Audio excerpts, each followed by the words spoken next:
J'avais pas le droit de mettre les pieds à l'aéroport Paris-Orly et je devrais payer 30 000 € d'amende. Si c'était à refaire, je le referais pas.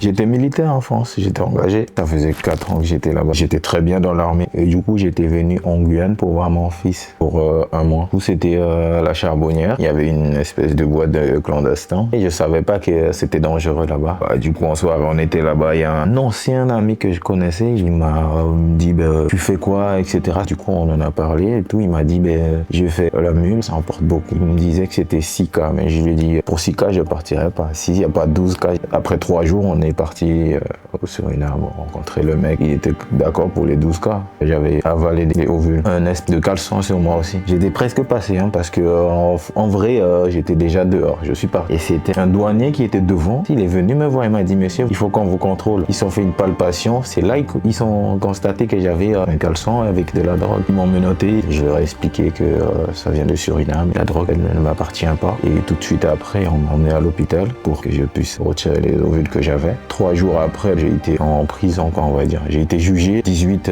mois de prison, dont il y avait 3 mois de sursis. Là-bas, j'ai purgé ma peine en métropole. Ma vie a basculé. J'avais pas la même vie qu'avant. Je voyais plus mes enfants comme avant. À cause de ça, j'étais en couple. Je suis devenu célibataire le jour au lendemain. Mes enfants me manquaient et tout. Je pouvais pas les voir. Je devrais aller en prison. J'étais interdit pendant 3 ans. J'avais pas le droit de mettre les pieds à l'aéroport Paris-Orly et je devrais payer 30 000 € d'amende. Si c'était à refaire, je le referais pas. C'est pas un truc à faire. Quand c'est là, c'est là quoi. C'est là qu'on réfléchit et qu'est-ce que j'ai fait de la Pourtant, c'est trop tard. Donc, je conseille tous les jeunes d'aujourd'hui de ne pas faire les mêmes erreurs.